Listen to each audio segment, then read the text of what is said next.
شهر رمضان الذي أنزل فيه القرآن هدى للناس وبينات من الهدى والفرقان. الحمد للہ والصلاة والسلام علی رسول اللہ وعلی آلہ وصحبہ ومن والاه. بسم اللہ الرحمن الرحیم. 10ویں پارے کا خلاصہ. سورۃ الانفال کا کچھ حصہ 10ویں پارے میں بھی آیا ہے. انفال نفل کی جمع ہے، مال غنیمت کو کہتے ہیں. اس سورت کی پہلی آیت میں ایک ایسے ہی سوال کا جواب دیا گیا تھا جو مال غنیمت کے بارے میں کیا گیا تھا. 10ویں پارہ کے شروع میں اس کی مزید تفصیل ہے، جس میں بتایا گیا ہے کہ مال غنیمت کا 5واں حصہ حضور اکرم صلی اللہ علیہ وسلم، آپ کے قرابت داروں، یتیموں، مسکینوں اور مسافروں کو دیا جائے گا، جبکہ 4 حصے مجاہدین کے درمیان تقسیم کیے جائیں گے.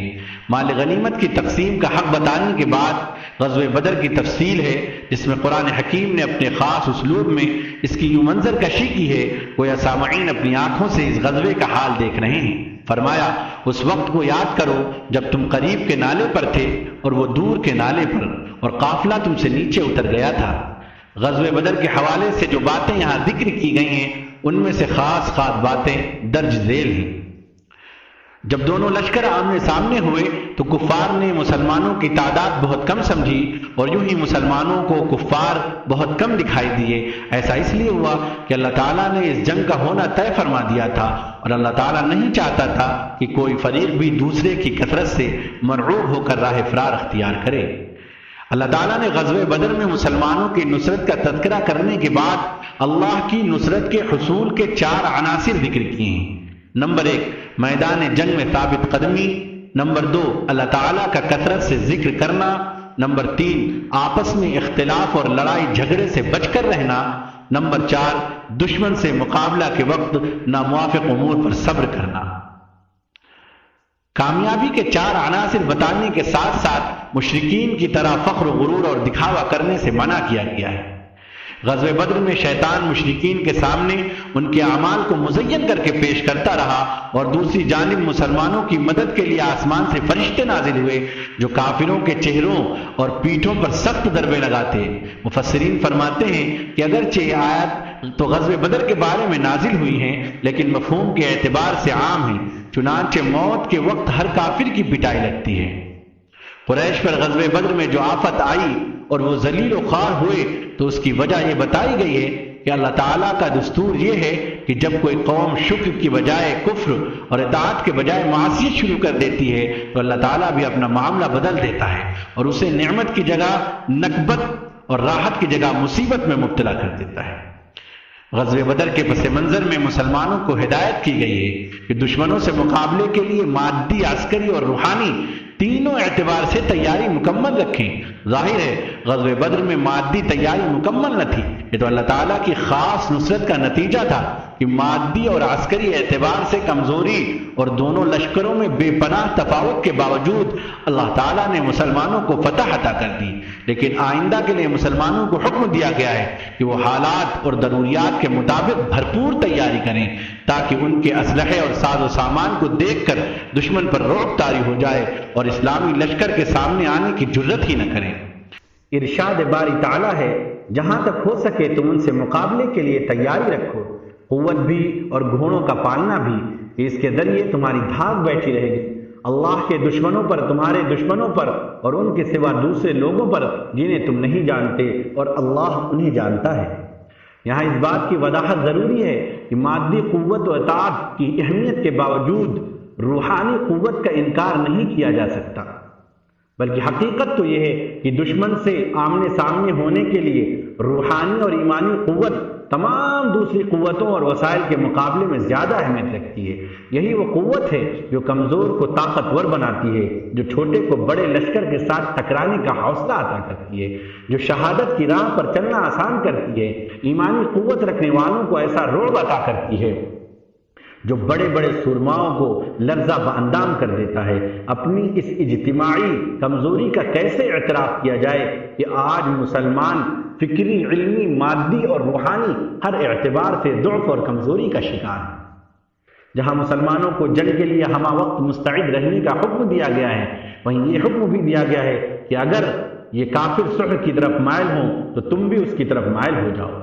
اس آیت سے واضح طور پر ثابت ہوتا ہے کہ اگر صلح میں مسلمانوں کی مصلحت ہو تو صلح کر لینی چاہیے۔ جنگ کی تیاری اور جذبہ جہاد کا یہ مطلب ہرگز نہیں کہ بہر صورت جنگ ہی کرنا ضروری ہے اور مصالحت سے دور رہنا ہی اللہ کا حکم ہے۔ خود نبی کریم صلی اللہ علیہ وسلم نے متعدد مواقع پر صلح کا راستہ اختیار کیا۔ جنگ بدر میں 70 مشرکین گرفتار ہوئے۔ ہمارے آقا صلی اللہ علیہ وسلم نے اپنی عادت کے موافق ان کی قسمت کا فیصلہ کرنے کے لیے صحابہ اکرام سے مشورہ کیا۔ حضرت عمر رضی اللہ تعالیٰ عنہ اور دوسرے کئی صحابہ رضی اللہ تعالیٰ عنہ کی رائے تھی کہ انہیں قتل کر دیا جائے، جبکہ حضرت ابوبکر صدیق حضرت اور دیگر اصحاب رضوان اللہ تعالیٰ عنہ اجمعین نے مشورہ دیا کہ انہیں فدیہ لے کر آزاد کر دیا جائے۔ حضور پاک صلی اللہ علیہ وسلم نے اسی رائے کو پسند فرمایا اور ان قیدیوں کو رہا کر دیا۔ اس پر اللہ تعالیٰ کی طرف سے عتاب نازل ہوا۔ فرمایا گیا اگر اللہ کا حکم پہلے نہ ہو چکا ہوتا تو جو فدیہ تم نے لے لیا ہے اس کے بدلے تم پر عذاب نازل ہوتا۔ اس قسم کی آیات جن میں رسول اکرم صلی اللہ علیہ وسلم سے عتاب فرمایا گیا ہے، قرآن کی صداقت و حقانیت کی دلیل ہے کہ اگر بالفرض قرآن اللہ کا کلام نہ ہوتا تو ایسی آیات کو قرآن میں ہرگز جگہ نہ ملتی۔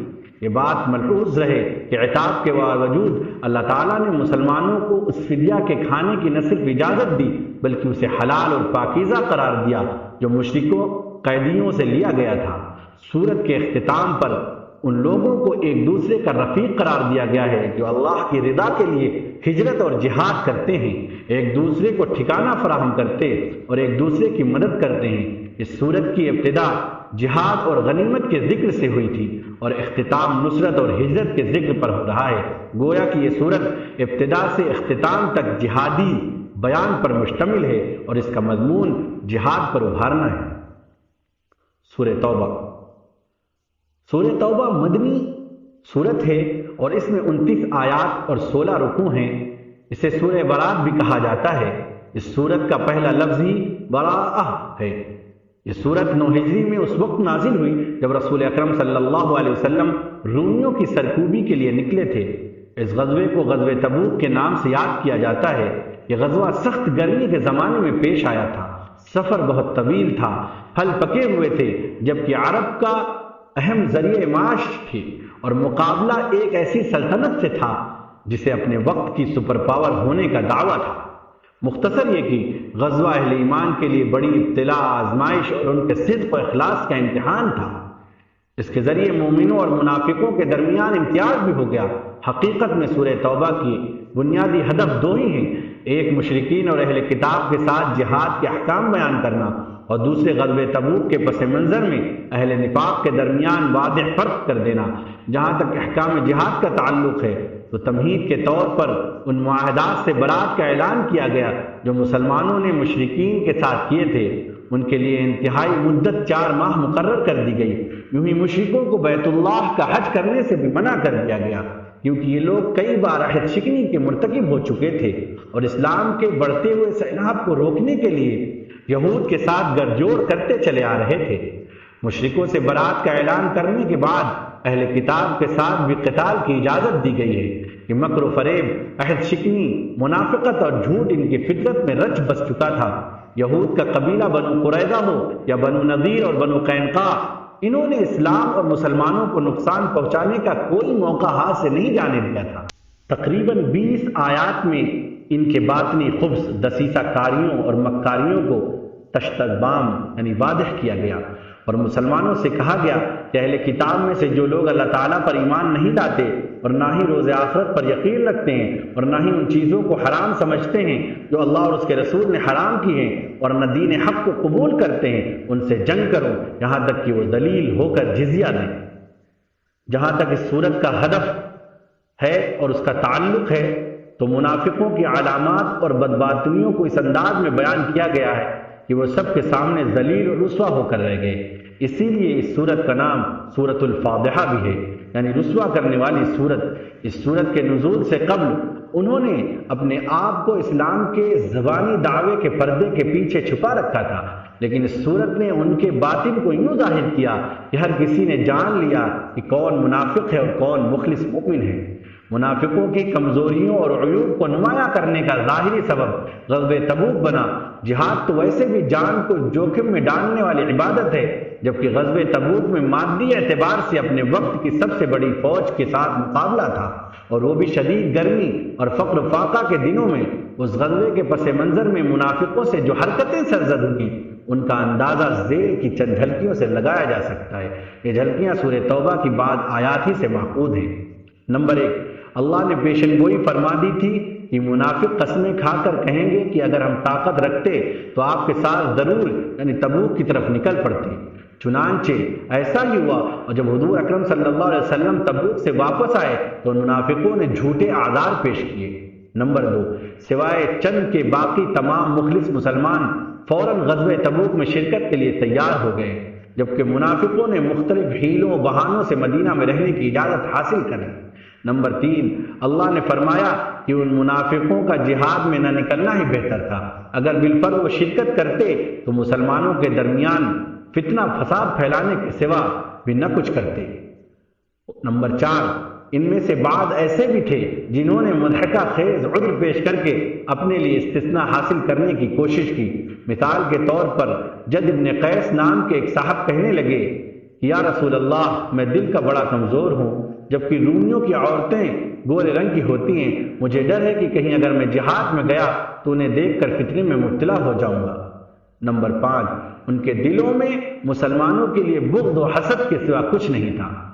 اگر مسلمانوں کو فتح حاصل ہو یا مال غنیمت ہاتھ آئے تو پریشان ہو جاتے ہیں، اور اگر اس کے برعکس کسی حادثے یا مصیبت کا سامنا کرنا پڑ جائے تو انہیں بے پناہ خوشی ہوتی ہے۔ نمبر 6، وہ قسمیں کھا کر یقین دلاتے ہیں کہ اے مسلمانوں، ہم تم ہی میں سے ہیں، حالانکہ ایسا نہیں ہے۔ نمبر 7، ان کی نظریں صرف مال پر ہوتی ہیں، اگر مل جائے تو خوش ہوتے ہیں، اگر محروم رہیں تو اللہ کے نبی پر طعنہ زنی سے باز نہیں آتے۔ نمبر 8، چونکہ حضور اقدس صلی اللہ علیہ وسلم ہر کسی کی بات سن لیا کرتے تھے، اس لیے وہ آپ کے بارے میں کہتے تھے کہ آپ پر تو نرے کان ہیں، یعنی آپ کان لگا کر کے یعنی سب کے ساتھ آپ جو ہے معاملہ کرتے ہیں اور ہر ایک کی بات سن لیتے ہیں۔ نمبر 9، آپ صلی اللہ علیہ وسلم کی زندگی میں انہیں مستقل یا اندیشہ لگا رہتا تھا کہ کہیں ایسی صورت نازل نہ ہو جائے جو ان کا پھول کھول دے اور ان کے قلبی راز فاش کر دے۔ نمبر 10، ایک دوسرے کو برائی کا حکم دینا، نیکی سے روکنا اور بخل کرنا ان کی نمایاں صفات میں سے ہے۔ نمبر 11، ان منافقین کی صفات اور اعمال ماضی کے کفار جیسے ہیں۔ نمبر 12، ان کے دل اللہ کی محبت سے، اس کے ذکر و شکر اور اس کی عظمت سے یکسر خالی ہیں۔ ظاہر ہے جس دل میں اللہ کی عظمت نہیں ہوگی اس کے لیے معصیت اور نافرمانی بہت آسان ہو جائے گی۔ منافقوں کو کفار کے ساتھ تشبیہ دینے کے بعد قوم نوح، عاد، ثمود، قوم ابراہیم، اصحاب مدین اور قوم لوط کا ذکر کیا ہے۔